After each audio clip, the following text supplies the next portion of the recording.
Hi everyone, I am Tuğba Gülyeşil from Turkey, Istanbul. I am a singer, drummer and rebab player here, and my main department is Turkish traditional Sufi music. However, I am not only playing or singing in that style, but also I have a wide window for music. Although my instruments are really old and belong to a tradition, I am also trying to sing and play different styles. Today I will be talking about the rebab instruments for Turkish music culture. Actually, the time that we met with rebab was really old. It was in 13th century by Mevlana Celaleddin Rumi. You all know that when you travel somewhere for some time, you bring yourself with a new culture there. And if you are a wise person, you can integrate the culture that you brought with your own culture. So Mevlana did this, and by the help of him, we started playing rebab in our Turkish music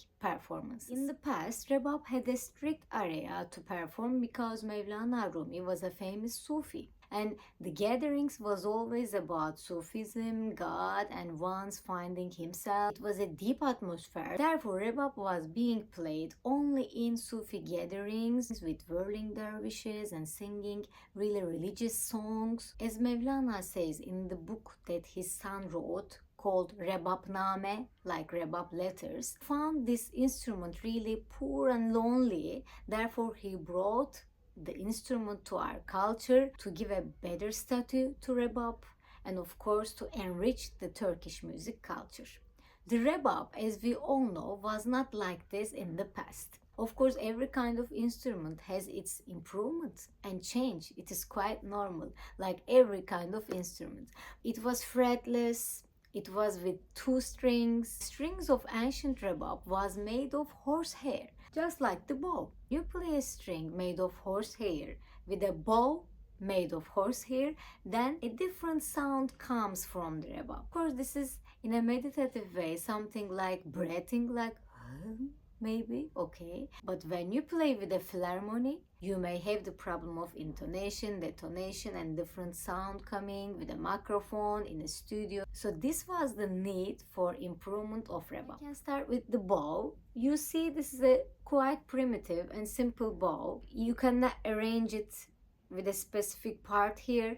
You can arrange it only with your hand while praying, so you can choose to make it wider or like this, closing and opening. You can choose that. With here, it is free and according to your choice.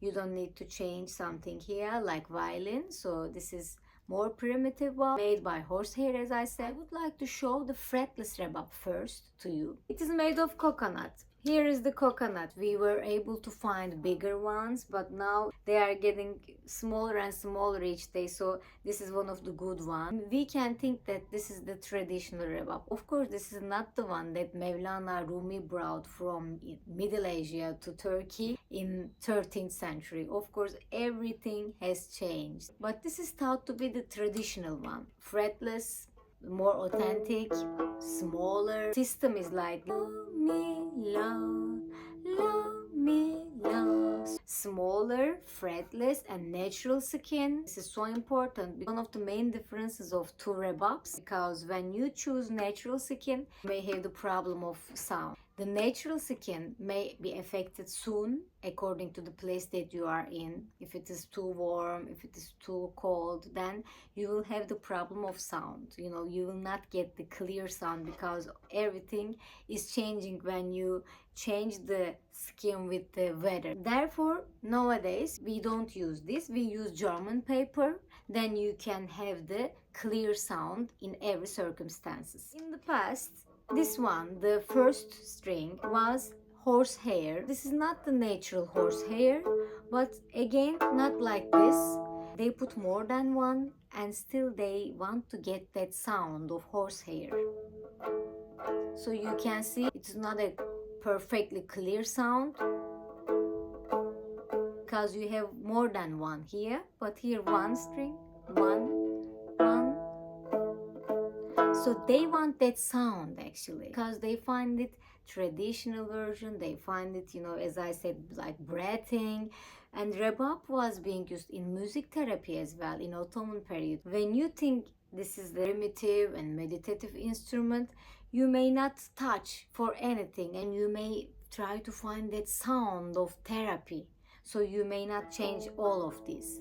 But if you would like to accompany with a philharmonic, with a world music organization, then you can try to choose the other one with frets. This is the developed version of rebab. The one who improved this is Mehmet Refik Kaya. He is in Urla, Izmir in Turkey. He is the master. And while I was taking this video, he has a concert in Izmir still with the rebab. He improved this rebab according to the sound that he wants to get clear, professionally, because he went all over the world with rebab. He played southern music, he played western music, and he had no problem with the system of rebab. Because of these frets, it was easy to get sound, clear sound. By the help of this German paper, which seems so natural here, but normally it is only white German paper, we use in frame drums as well. You don't have any problem here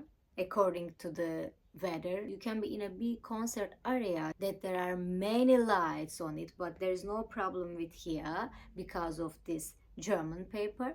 If it was natural skin, you would have definitely the problem of that. I have an experience for that. Here is still coconut, but nowadays I saw some people who change even here with a different material than this coconut. But still, Mehmet Refik Kaya, the explorer of this rebab with frets, let's say, he still chose to make here with coconut originally. He made it bigger, longer to have a clear sound. We have the advantage because we can play more songs, we can play more sounds here, and we have clear sounds in the studios and concerts as well. So this is the improved version. But when you see the top of the both rebabs, you see this basic sign, because this is the sign that Mevlana brought this instrument to our culture, like showing a gratefulness for him. This was the symbol of his way, his divine way, Mevleviya,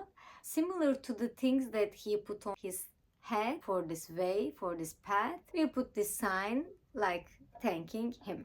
I would like to talk about the place of rebab in our Turkish music culture, and then I will try to show you two different makams and pieces with each rebab. The first person who took place in a state choir as a rebab player was Mehmet Refik Kaya.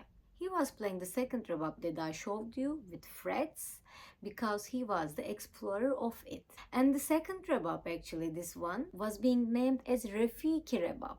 The Rebab of Refik. Refik is the name of the person who improved it. Because when you say Rebab, everyone says, oh, this is not Rebab. Rebab should be fretless. Rebab should be authentic. Rebab should be made of horsehair and everything. When the traditional window is too narrow, you can't do anything for them. They don't accept. Even though you do something, they say this is not that. Famous master of rebab, Mehmet Refik Kaya, solved this problem in the beginning, and he said this is Refik-i Rebâb, Rebab of Refik. We call it Rebab, of course, but as a technical name, it is Refik-i Rebâb. Rebab with frets. There are many students of rebab nowadays by the help of him, because when it is too primitive, too difficult to play, when you don't get the clear sound like you do from violin, why should you choose the rebab? Because you can get violin, you can get guitar, you can get other instruments. So by the help of Mehmet Refik Kaya, rebab changed its position in Turkish music. Now in Konya, in the State Conservatory, students are learning rebab. There's a rebab department for the first time, again by the help of him. My window is really wide. My PhD department, Turkish religious music. And this instrument belongs to Turkish religious music, but I belong to everywhere that I can feel. So this is the instrument. This is the bridge for what you want to do. Even though the rebab is one of the Turkish music instruments, ancient one, when you walk with your rebab, many people may ask you, oh, what is that? Which instrument is that? I see it for the first time. It's getting much known by day, but of course it is still not that much famous. My main aim is to perform new with old one. So with new sound, with new songs, maybe with new windows of old songs, we can make new generation know this old instrument and the sound of it.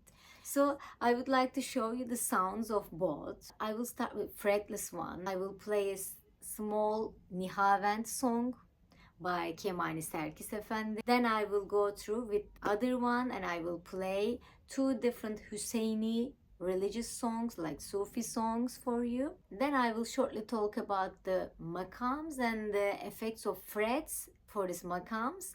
Then I will say goodbye to you all.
For many of Turkish music makams, you should be careful about playing the notes. For example, when you play the C for Hüseynî makam that I play with Refik-i Rebâb, you can see that I always pull the C to La.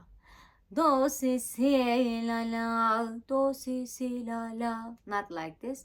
Do, si, si, la, la. Mi, re, do, si, si, la, la, si, la, la. So this is the characteristic of Hüseynî makam. I played Hüseynî makam and there were no problems. We shouldn't think about the frets like piano. You can also go through the other notes we call perde. In Turkish music, we call each of the notes perde. When you go through the la perde, you don't have to think about, oh, this is with frets, so I have to play it like la, si, do, re, mi, re, do, si, la. No. La, si, do, re, mi, re, do, si, si, la, la. You can also pull the note with fret as well. To summarize, the idea of frets for rebab to make the sound clear but not to change the makam characteristics. As you see, I did vice versa. I played Nihavend in fretless one. I played Hüseynî with the improved one, Refik-i Rebâb, so there were no problems for makam.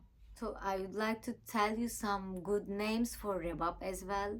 By time, Sabahattin Volkan, Cahit Gözkan, Mehmet Refik Kaya, Özata Ayan. For Sabahattin Volkan, you can hear the nev rebab. It is called nev rebab, different rebab version. Each instrument, like us, can change by time. With the intention of making it better and wider, you are in the right place. That was all for me. You can check Rebabname by Sultan Veled as a source for Mevlana''s journey of Rebab. You can check Mevlana''s own sources as well. And if you would like to listen Rebab sound, you can check Mehmet Refik Kaya albums. Then you can see it is being played in different forms of music, different songs, different kind of songs. You can have an idea where a rebab can go, till where. Thank you so much for your listening. I hope it was beneficial for you all. Best wishes from Turkey, Istanbul to everyone, everywhere. Bye bye.